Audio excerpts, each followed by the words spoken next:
Júlia. Opa.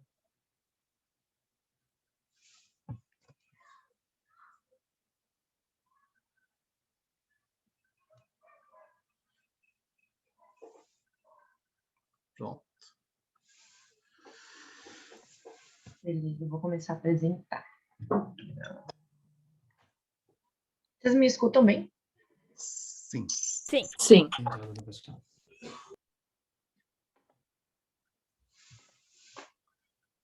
Vocês enxergam a apresentação? Sim. Também. Sim. Tá.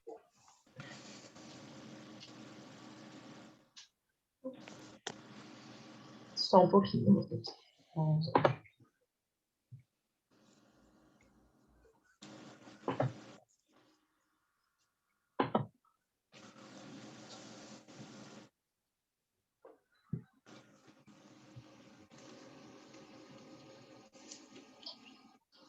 Ok, não está indo para o módulo de apresentação, por algum motivo, mas Deixa eu ver. seguimos assim, pode ser? Pode ser, Bom. não tem problema. Ali no modo de apresentação, às vezes tem que entrar 2 vezes, né? Tu abre ele como modo de apresentação, daí tu compartilha de novo. Às vezes dá isso aí. No meu, às vezes acontece isso aí. Tá. Deixa eu ver.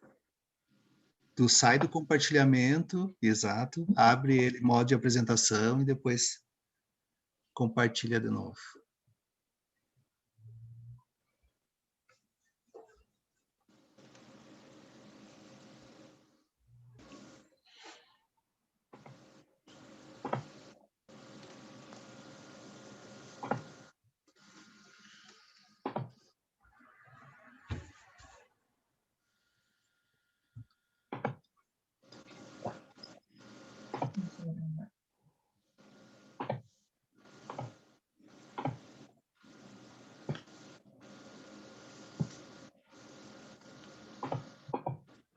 Tá, beleza. Vocês estão enxergando grande, né?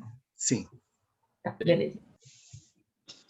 Bom dia, gente. Boa tarde, aliás. Nós somos o grupo 4. A gente vai falar sobre, principalmente, os consumíveis e alguns dos dispositivos que fazem parte que junto com eles fazem parte do processo de solda.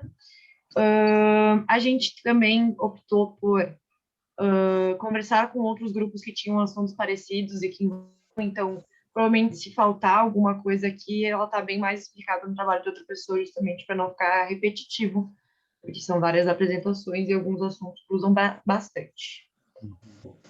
Vou passar o próximo slide e meus colegas vão começar. Bom, eu vou explicar sobre o que é um consumível de soldagem. É todo material empregado na deposição ou na proteção da solda. Os principais exemplos são os eletrodos revestidos, as varetas, os arames sólidos ou tubulares, os fluxos e os gases de proteção. Pode passar, Ju. Como saber qual utilizar? Além do processo de solda escolhido, que vai depender do soldador, o consumível utilizado também vai depender de alguns fatores, que são o metal de base, a geometria e o tipo da junta, a posição de soldagem, o tipo de fonte de energia, a produtividade, os custos de soldagem e também a habilidade do soldador. Estão me escutando bem? Sim. Sim. Então, eu vou começar a falar sobre quais consumíveis existem e quais são as suas aplicações. Pode passar, Ju. Então, eu vou começar falando sobre o eletrodo revestido e como ele se classifica. Como que se lê, então, esse código que vem estampado nessa vareta aqui que vocês estão vendo no lado direito. Então, começa lendo assim. Ali, como vocês podem ver, tem o passo 1, 2, 3 e 4. O primeiro passo é a letra E, que praticamente vem em quase todos os eletrodos, que significa a palavra eletrodo, obviamente. Os segundos 2 dígitos ali, eles indicam a resistência mínima, atração do metal de solda depositado. Ele é a medida... Vou só um pouquinho. A unidade de medida dele é em KSI, ou 1000 PSI, que é a unidade referente à libra-força por polegada quadrada. O terceiro dígito, que seria o 1, ele indica a posição de soldagem. ele se lê ali basicamente com o 4 junto, só que esse número 1 ele não muda. 90% das vezes que tem o eletrodo com o número 1, sempre vai ser 1, porque o 1 significa todas as posições. Mas também pode ser mudado, como, por exemplo, o número 2 é posição plana e horizontal em ângulo, o número 3 é plana, o número 4 é plana sobre a cabeça, horizontal e vertical descendente. O número 18, que é o quarto passo, é o quê? Indica o tipo de revestimento, o tipo de corrente e a polaridade, que se classifica na tabela que a Júlia vai passar e vai aparecer aí. No exemplo anterior, aquele eletrodo era os dois últimos dígitos dele eram o 18, certo? Então, o tipo da corrente era a corrente contínua e a corrente alternada, e o tipo de revestimento é o básico, potássio, hidrogênio e pó de ferro. Pode passar. A gente pode mandar no grupo também a tabela, se alguém quiser ver. Show de bola. Isso aí. Então, quer falar, Sor? Desculpa. Não, ficou bem bom ali. Vocês viram que tem na corrente contínua e corrente alternada, né? Que tem, quando está em contínua, que tem a polaridade Sim, inversa, positiva. Inversa, quando é positiva, né? E a direta, né? Quando é negativa. Então, na classificação dos eletrodos, às vezes tu não consegue fazer uma soldagem porque tu não acompanhou essa tipo de polaridade ou corrente aí que está circulando ali, né? Sim, então tem que certamente. ter cuidado nisso aí. Agora, então, eu vou falar sobre alguns tipos de eletrodo e suas funções. Assim, existe uma infinidade muito grande de eletrodos aí para vender e para ser soldado, mas, enfim, a gente botou alguns exemplos aqui para citar. Então, primeiramente, tem ali o E6010, que ele é ideal para soldas multipasse. O que é a solda multipasse? A solda multipasse ela é realizada em vários passes, né? Ela é por causa da grande espessura, às vezes, das chapas ou o tamanho do chanfro também, né? Que é muito grande, às vezes, daí é utilizado esse tipo de eletrodo. Tem também o eletrodo 6011, que é para gerar mais estabilização no arco elétrico. O eletrodo 6013, que é indicado para materiais de pequena espessura. O E6014, que é de baixa penetração para chapas mais finas. E o que a gente mostrou lá no primeiro exemplo, que é o E7018, que é o mais evoluído entre os de baixos hidrogênios. Notem que, como eu tinha falado antes, o número que vem ali por último, por exemplo, o 10, o 14, o 11, o 18, sempre tem o 1, né? Então, o que é isso? Significa que é para todas as posições de soldagem, não é só para uma, por exemplo. Você não vai ter esse eletrodo ideal para fazer uma solda sobre a cabeça, ou uma solda plana. Tu pode usar ela para uma infinidade de soldas. Não é só para um exemplo. É que existe alguns, né? Que tu só consegue fazer a soldagem na posição plana ou horizontal. Por quê? Por causa da gravidade, né? Então, o que acontece? Se eu tenho um material de grande dureza, tá? Eu tenho que aumentar a corrente. E se eu colocar ela numa posição sobre cabeça, por exemplo, a corrente vai estar alta, tá? Vai estar muito alta. E o que acontece com a gravidade? O material líquido vai escorrer, né? Ele é quente, Sim. vai escorrer. Então, é preferível que tu consiga soldar ele na plana ou na horizontal. Então, para materiais muito duros, seriam esses aí, tá? Inclusive, se tu não colocar o ângulo do eletrodo num ângulo correto, que está em catálogo também, né? Tu vai ter uma grande dificuldade de manter o arco elétrico. Então, para materiais muito duros, tem toda essa variação aí que tu tem que perceber e provavelmente vai estar nos catálogos, porque, que nem tu falou, uma grande variedade de eletrodos, né? Sim. Então, tu pega um eletrodo lá que tem como ângulo de soldagem 65 graus, tu tem que obedecer 65 graus. Agora, esses outros todos que tu tem aqui, tu pode botar 90, tu pode botar 60, 70, 80, que tu consegue soldar. Tá? Então, tem essa variação também no ângulo da vareta ali, do eletrodo. Que nem tu disse uma vez, né, Sor? Tipo, existem os eletrodos que são praticamente universais, assim, né? Que a gente, tipo, por exemplo, usa em Sim, garagem, assim, por exemplo, às vezes fazer um é. concerto num portão, Esse assim, usa porque é 6013, mais... esse 6013 aí é para tudo. É Aí que tá. mais fácil. Uhum, E tem outros que são mais específicos, né, para atividades mais exato. Esse tempo eu elaboradas. peguei um serviço ali que era para uma máquina para remover a fundição, sabe? Daí tem aquela areia, né? Sim. Então ela remove aquela areia da Ah, fundição e aí tem um desgaste muito grande. Então eu tinha que fazer um preenchimento nesses dentes desse material, né? Com um uhum. eletrodo de grande dureza. Só que para mim conseguir colocar esse material do eletrodo nessa peça, nesses dentes, né? Dessa peça aí, dessa máquina, para mim conseguir botar material ali para adicionar mais material nele, eu tive que fazer um amanteigamento. Então, eu tive que usar um outro eletrodo para que ele conseguisse diminuir a dureza dos dentes, para mim Uhum. depois conseguir colocar um material duro ali para ele poder ter resistência. Então, Entendi. tem toda uma explicação por trás disso, não é simplesmente chegar ali e soldar com qualquer eletrodo, né? Sim, tem todo um processo antes, Tem né, todo de um processo. preparação, coisa lá. Uhum. Mas Entendi. pode continuar aí.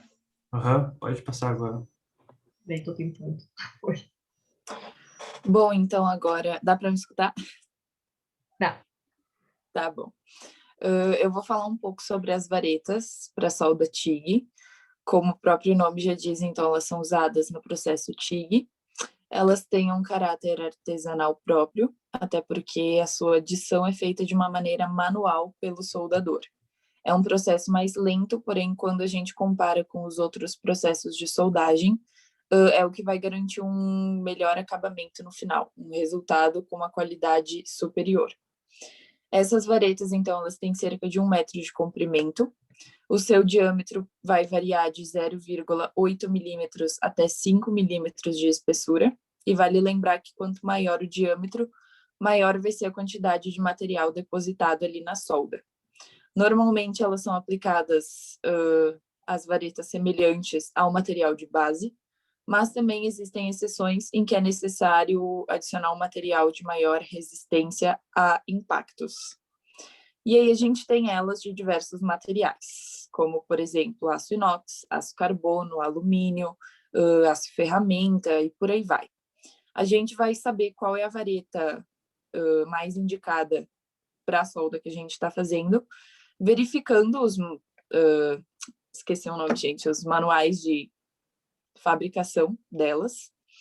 E também existem normas que vão caracterizar para que é melhor indicado cada tipo de vareta. Próximo. Aí a gente chega nos arames, então. Os arames, eles são utilizados no processo MIG-MAG. Eles são eletrodos não revestidos, que são alimentados na poça de fusão e protegidos pelos gases de proteção. Então, a gente vai escolher o arame melhor, o arame melhor para o trabalho, de acordo com o gás de proteção que a gente está usando, o material de base, o diâmetro ou a bitola do arame. Normalmente, eles são vendidos, então, em carretéis de 15 quilos, ou também existem casos de exceções em que eles são vendidos em barricas menores. Eles são divididos em sólidos e tubulares. Os primeiros que apareceram foram os sólidos, e inicialmente eles eram feitos só de alumínio ou aço carbono ou inox. Mas hoje também tem uma grande variedade de materiais que eles podem ser feitos. E eles podem ser cobreados ou não, e o cobre vai desempenhar uma função de agente retardante de oxidação. Já os tubulares, então, eles vão ter no seu interior um fluxo com a função de proteção do arco em relação ao ar atmosférico, e eles vão poder ser flux cored ou metal cored. Se eles forem o metal cored, no seu interior eles vão ter um pó metálico. E esse arame, inclusive, a deposição dele é maior do que a dos arames sólidos. E se ele for flux cored, ele vai se diferenciar de duas formas de acordo com a função que a alma desempenha. Então, se a alma tiver um gás de proteção, vai ser só tubular.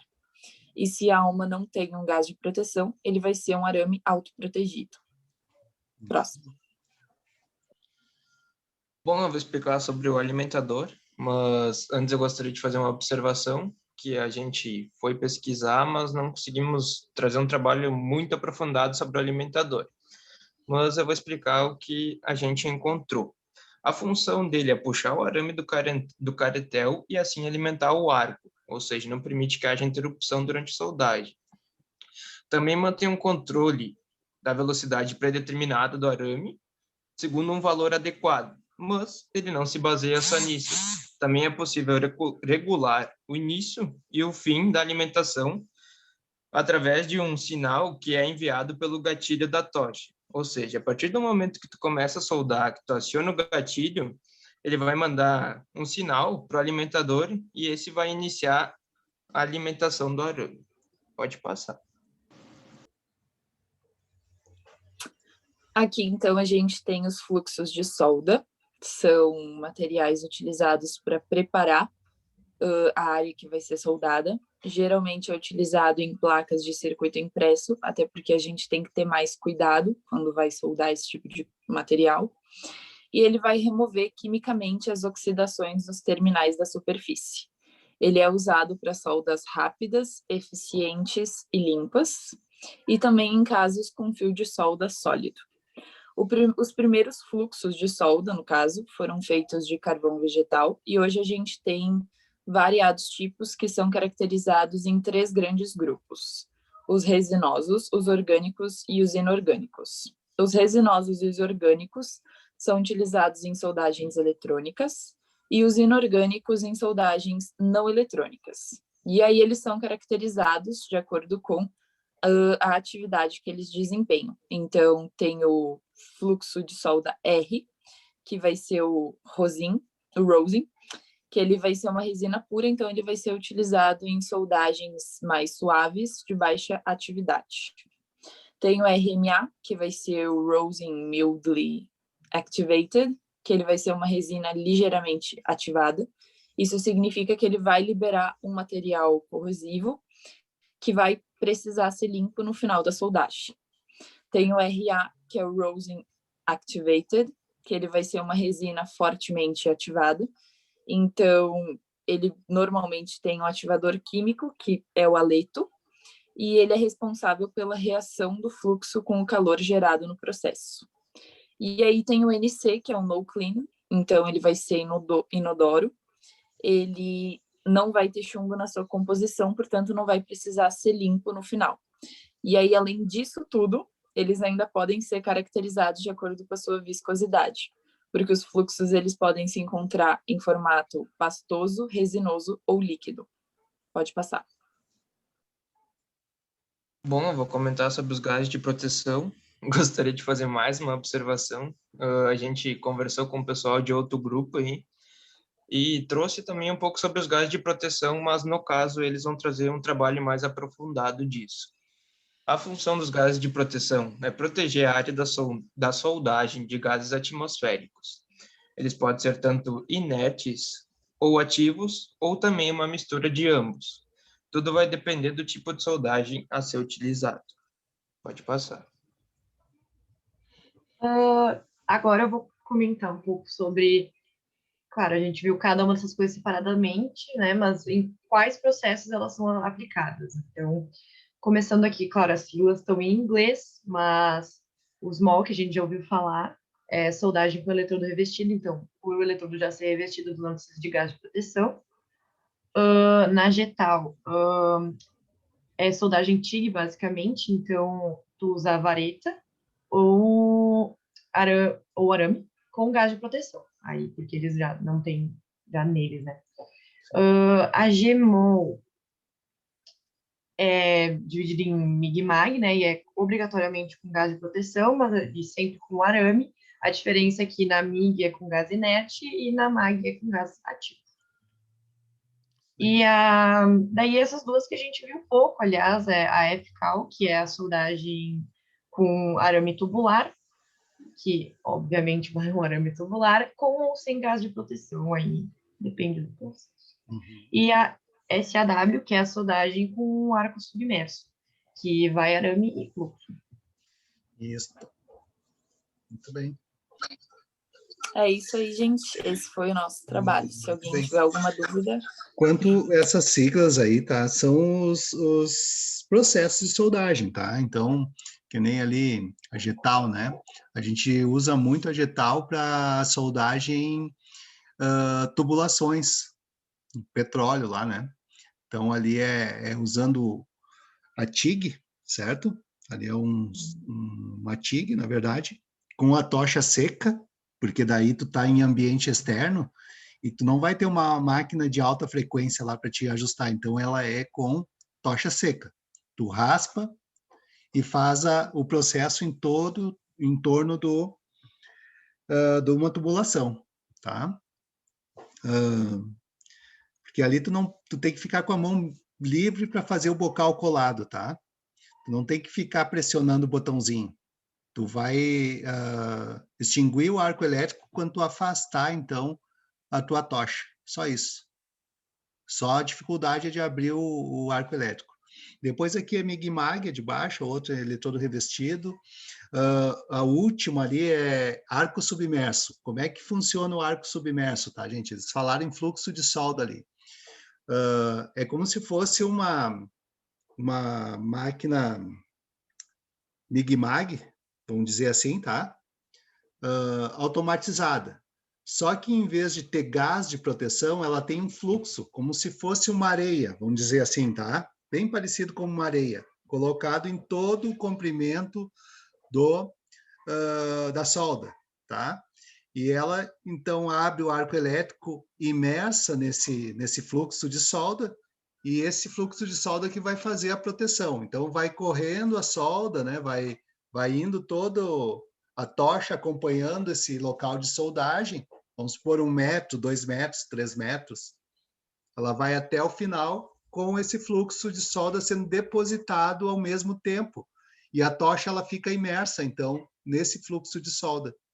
Tá? É assim que acontece na última sigla aqui, arame e fluxo de solda, certo? Muito bem, gente. Bom trabalho mesmo. Obrigada. Bacana. Bastante. Para quem que eu faço o host agora? Passa para mim, por favor. Não elogia, só que eu fico bobo. Não, mas tranquilo, isso aí.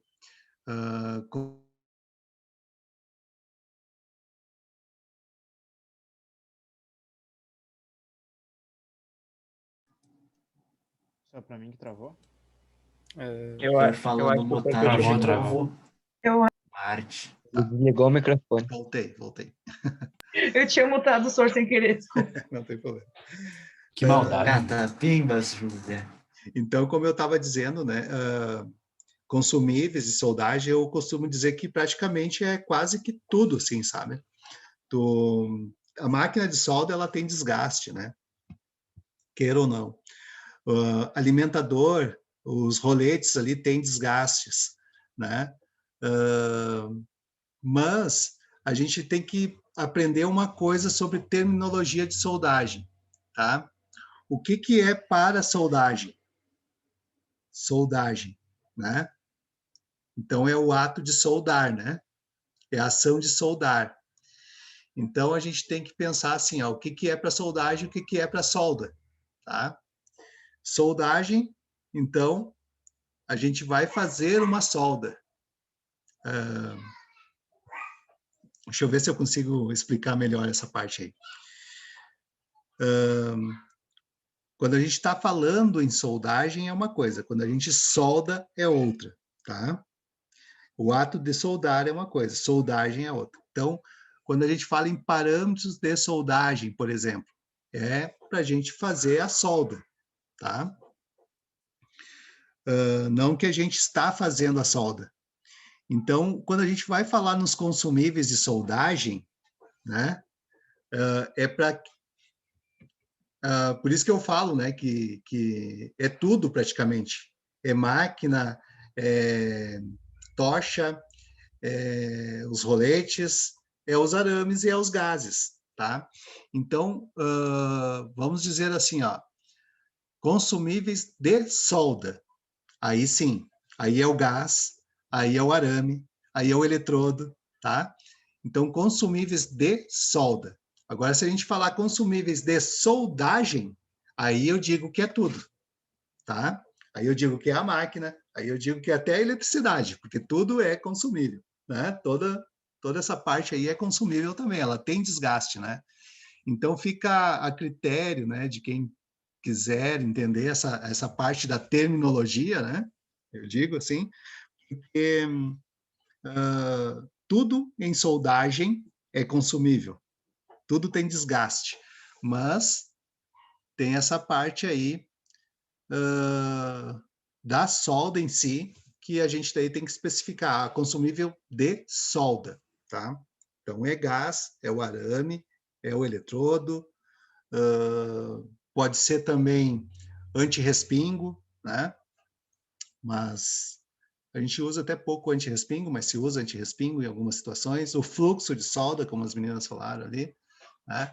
Então, o gás de proteção. Então, esse é o consumível da maneira certa de falar em termos técnicos, tá? Consumível de solda. Mas muito bem, gostei do trabalho aí, ficou bem bacana. Algumas coisas ali, sim, vai meio que interferir em um outro grupo aí, tá? Mas cabe ao outro grupo também, de repente, explicar de uma maneira um pouquinho diferente, assistir essas aqui, né, para poder saber o que o colega falou. Isso, a gente conversou, acho até que é o grupo 5. E daí a gente viu que eles também iam falar sobre gás e tal, então para não ficar ouvindo a mesma coisa Isso. desde a gente combinou Que com nem tem a parte do consumo daqui a pouco para se falar, tem outras coisas que se pode falar, né? Nas misturas. Então, para que serve cada mistura? Qual é o impacto que acontece a mistura de gás num certo cordão? Para qual material eu tenho mais consumo? Qual o processo que eu tenho mais consumo de gás, né? Então, faltou alguns me perguntarem algumas coisas, tá? Por exemplo, eu uso três tipos de processos de soldagem aqui em casa, tá? Eu uso eletrodo revestido, eu uso MIG-MAG, tá? E uso TIG. Cara, eu faço, sei lá, infinidades de coisas com um cilindro de gás para MIG-MAG. Agora, para TIG, é um cilindro por semana. Faço bem menos coisa, tá? Então, por isso que tem também essa diferença de uma tocha para outra. A tocha com alta frequência, eu aperto um gatilho e ela libera o gás. Eu aperto o gatilho de novo e o gás fecha. Na tocha seca, ela tem um registrozinho, tá? Que tu abre e fecha. Então, tu abre, raspa lá no... Desculpa que eu estou fazendo gesto com as mãos e não estou com a minha imagem aqui. Então, tu abre uma válvulazinha na tocha seca e o gás já está aberto, já está indo o gás embora. Aí depois tu vai lá e raspa no material de base, né? E abre o arco elétrico. Tu afasta a tocha seca, fecha o arco elétrico, porém o gás ainda está saindo. Então, olha a quantidade de gás que vai embora, né? Então, tudo isso pode ser falado num outro grupo aí que vai falar sobre gás e tudo mais. Mas beleza, show de bola. Deixamos a próxima turma, então, para amanhã. E aí, mais 2 grupos amanhã. E a gente vai fazendo essa semana assim. Quanto aos cursos lá da Marco Polo, eu acho que houve um equívoco, tá, gente? Ok, houve um equívoco. O que eu entendi, falei com a coordenação, tá? Que esses cursos vão ser dados à noite. O curso de elétrica veicular, soldagem e qual era o outro? Pneumática. Elétrica e pneumática. E pneumática, né? Até estavam perguntando se eu poderia dar esses cursos lá de noite. Eu acho que não vai rolar, porque senão não tem como. Eu não sei se seria para vocês, acredito que não, porque é à noite, né? O que tem o horário lá não é para nós. Eles falaram que eles iam fazer uma turma nova em outro horário especial só para nós, né? Foi Tá. o que passaram pra gente. Que daí seria, tipo, aquele horário que apareceu não tem nada a ver com nós. O que eles disseram é que ia ser um horário novo em outro momento. Então, vamos aguardar mais informações aí, porque tá bem confuso essa parte aí. Mas aí, qualquer coisa que eu souber também da coordenação, eu passo para vocês aí, para a gente não pegar de surpresa. Certo? Galerinha, então, ficou um materialzinho no Sapin lá que eu liberei hoje, tá? Vai ficar até, sei lá, até o dia 3, se eu não me engano. Não tem exercício, mas façam a leitura, tá, gente? Não tem exercício nesse daí. Façam a leitura. É sobre manutenção com solda e tudo mais, né? Então, é para agregar o conhecimento de como tu vai trabalhar em certas situações, como tem que proceder para fazer o trabalho. Vamos supor, tu vai pegar uma peça lá que é uma engrenagem e está quebrada. Como é que eu recupero essa engrenagem? Eu vou pegar um eixo lá que está com desgaste. Como é que eu recupero esse eixo? Tá? Quais são os processos que eu tenho que fazer para recuperar ele? Então, isso é importante vocês saberem, tá? É bom saber. Não que vocês vão trabalhar fazendo isso, mas é bom saber. Se alguém perguntar para ti, como é que eu recupero uma engrenagem de ferro fundido? Eu sei como se faz. É com eletrodo revestido para ferro fundido, porém tem que preparar a peça assim, assim, assado. Tá? Então vai ter essas informações lá. Não tem exercício, é só vocês lerem. E depois eu vou largar na outra semana daí a parte de TIG daí. Certo? Bacana. Tá, Tudo galera. certo, senhor. Certo, senhor. Boa tarde para vocês aí. Amanhã a gente se fala. Boa tarde. Certo também. Boa tarde. Falou, Certo. senhor. Tarde, Boa senhor. Eu Print. Já tirou o print? Certo, tô dando agora. Touro, João, tipo, Tá. caiu a internet dele. Mas Tá. ele tava aí. Sim, eu vi. Show de bola. Falou, galera. Isso aí. Valeu! Tchau, tchau. Parou.